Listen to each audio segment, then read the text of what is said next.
Viewers, एक दफ़ा अशफाक अहमद साहब के मोहल्ले में एक बुजुर्ग खातून रहा करती थी जिन्हें सब अम्मा कहा करते थे। उन अम्मा की एक आदत थी कि वो कभी किसी पर तनकीद नहीं करती थी, किसी को बुरा भला नहीं कहती थी। और ये आदत इतनी उनमें पाई जाती थी कि अगर किसी ऐसी चीज़ का, ऐसे शख्स का भी उनके सामने नाम लिया जाए ना कि जो कि रियली में बुरा था, बुरा होता है, लेकिन वो उस पर भी तनकीद नहीं करती थी। उनकी ये बात ना पूरे मोहल्ले में फैल गई। बात फैलते फैलते जो मोहल्ले की मस्जिद के इमाम साहब थे, बात उन तक जा पहुंची। उन्होंने सोचा कि क्यों ना इन बुजुर्ग खातून का टेस्ट लिया जाए कि वाकई ऐसा है कि ये कभी तनकीद, क्योंकि उन्होंने कहा कि ऐसा कैसे मुमकिन है कि कोई पूरी अपनी जिंदगी में किसी पर तनकीद ही ना करे और साल है साल ना करे, बुरे को भी बुरा ना कहे, ये कैसे मुमकिन है। तो उन्होंने सोचा क्यों ना इन अम्मा का जो है ना वो टेस्ट लिया जाए। टेस्ट लेने के लिए उन्होंने हाल ये सोचा कि मैं किसी ऐसे शख्स का, किसी ऐसी बात का तज़किरा जाके अम्मा से करूंगा कि जिस पर वो अपने आप उसको बुरा कहेंगी। तो उन्होंने सोचा क्यों ना मैं शैतान का जिक्र करूं जाके अम्मा से। शैतान तो बुरा है और उसको हर कोई बुरा कहता है, यकीनन अम्मा उसको बुरा कहेंगी। वो मौलवी साहब जो थे, इमाम मस्जिद थे, वो अम्मा के पास गए और किसी बहाने से जिक्र छेड़ा और अम्मा से कहा कि अम्मा देखें, शैतान कितना बुरा है, लोगों को भटकाता है, अल्लाह का हुक्म नहीं मानने देता, तो शैतान को ऐसा नहीं करना चाहिए। अम्मा उनकी बात सुनकर, इमाम मस्जिद साहब की बात सुनकर थोड़ी देर के लिए ना खामोश हो गई। और फिर जब बोली तो उन्होंने क्या कहा, उन्होंने कहा आपने मौलवी साहब ये तो देख लिया कि शैतान जो है वो लोगों को भटकाता है, लेकिन आप ये भी तो देखिए कि अपना काम किस कदर ईमानदारी और लगन से करता है, मुस्तकिल मिजाज कितना है। उसने अल्लाह से याद किया था कि अल्लाह तेरी मखलूक को भटकाऊंगा, तो भटका रहा है, ना रुकता है ना थकता है, कितनी लगन से अपना काम कर रहा है। स्टोरी का पॉइंट ये है कि उन बुजुर्ग खातून को, उन अम्मा को शैतान में तनकीद करने जैसी बात नहीं नजर आई और हम इंसान को नहीं छोड़ते। उन्होंने शैतान में पॉजिटिव पहलू निकाल लिए और हमें इंसानों में पॉजिटिव पहलू नहीं मिलते। यही हमारी आज की वीडियो का टॉपिक है। Don't criticise other, don't criticise someone. किसी दूसरे पर तनकीद ना करें, क्योंकि किसी की लाइफ में क्या चल रहा है हमें इस बात का पूरा इल्म नहीं होता। किसी का रवैया तल्ख क्यों है, कोई जो है वो किसी बात पर इतना रिएक्ट क्यों कर जाता है, उसके पीछे वजह क्या है, या उसके माइंड में कौन सी उलझन, कौन सी परेशानी चल रही है, हम इस बात को पूरी तरह नहीं समझते।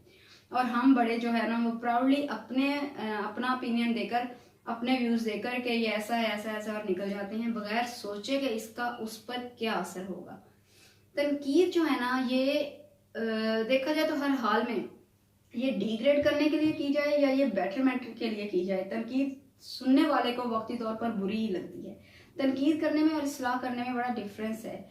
अगर तो तनकीद आप अलहदगी में करते हैं, नरमी से करते हैं, समझा कर करते हैं, वो इस्लाह है, उसमें आपका मकसद अच्छा है, आपको दूसरे की फिक्र है, हमदर्दी है। लेकिन अगर आप कोई बात, कोई ऐसा आप सबके बीच कर देते हैं, किसी की कोई खामी, किसी का कोई मसला सबके बीच पॉइंट आउट करते हैं या जाके चौराहों में दूसरों के साथ बयान करते हैं, तो उस तनकीद जो है वो तनकीद बाइस तजलील होती है। उसका मकसद जो है वो तजलील, उसका तो उल्टा एक रिएक्शन पैदा हो जाता है, उससे मामलात सुलझने की बजाय मजीद बिगड़ जाते हैं। अगर आप देखिएगा, गौर कीजिएगा, अगर आप किसी ऐसी महफिल में या किसी ऐसी जगह बैठे हैं जहाँ पर कोई दूसरा किसी पर तनकीद कर रहा है, तो आप जरा गौर से तनकीद बर्दाश्त करने वाले के चेहरे को देखिएगा। आपको ना उसके चेहरे का बदलता हुआ रंग नजर आएगा, आपको उसकी आंखों में हल्की सी नमी या अफसोस नजर आएगा। आप नोट कीजिएगा, वो वहां से जाना चाहेगा, वो उस महफिल से उठना चाहेगा, निकलना चाहेगा जहां उसकी ज़ात डिस्कस हो रही।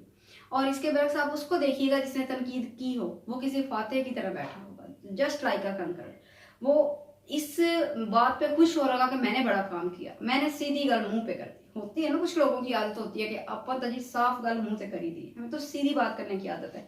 मैं अल्फाज तल्ख नहीं इस्तेमाल करना चाहती, ये अच्छी आदत नहीं है। बस ये यकीन रखिए, हर वो आदत बुरी है जो कहीं ना कहीं किसी की दिल आजारी का सबब बने। और ये जो हम कहते हैं ना कि मैं सीधी बात मुंह पे कर देता हूँ, ऐसे लोगों से अगर इनके अपने बारे में सीधी बात कर दी जाए ना तो वो इनसे बर्दाश्त नहीं होती।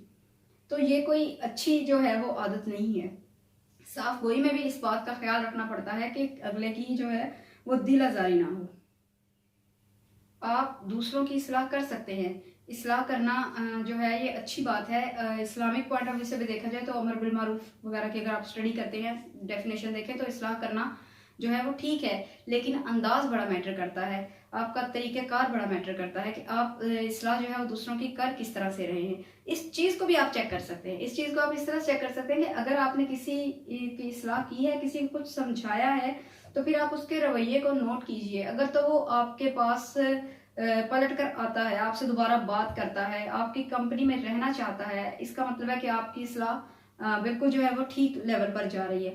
لیکن اگر آپ دیکھیے کہ وہ کہیں آپ سے دور بھاگ رہا ہے یا آپ کو اوائڈ کرنے کی کوشش کر رہا ہے, اس کا مطلب ہے کہ کہیں نہ کہیں وہ ہرٹ ہوا ہے آپ سے, اس کی دل آزاری ہوئی ہے آپ سے. تو وہاں آپ چیک کریں کہ میرا جو ہے اصلاح کرنے کا انداز ہے وہ کیا ہے. کرٹیسزم جو ہے نا یہ نیگیٹو بھی ہوتا ہے, پازیٹیو بھی ہوتا ہے. پازیٹیو کرٹیسزم میں آپ کے اندر دوسروں کے لیے فکر اور محبت اور ہمدردی نظر آئے گی. آپ کو فکر ہوگی کہ میرا کوئی بھائی بہن ہے, کزن ہے, فرینڈ ہے, جاننے والا ہے, یہ کچھ غلط کر رہا ہے, اس کو نقصان ہوگا تو یہ میں اس کو روکوں, نہیں کرنا چاہیے. ایک فکر نظر آتی ہے. لیکن جس میں آپ دوسروں کے اس انداز میں تنقید کرتے ہیں کہ دوسروں کو ہرٹ ہو جائے, دوسرا اس کی دل آزاری ہو جائے, اس میں یہ یقین رکھیے گا اصلاح کا تو کوئی آپ کا مقصد نہیں اس میں ہمارا ہوتا. اس میں یہ ہے کہ ہم اپنی ذات کی, اپنی انا کی تسلی ضرور ہوتی ہے. اپنی انا کو تسکین دینے کے لیے ہم دوسرے کو پوائنٹ آؤٹ کر رہے ہوتے ہیں.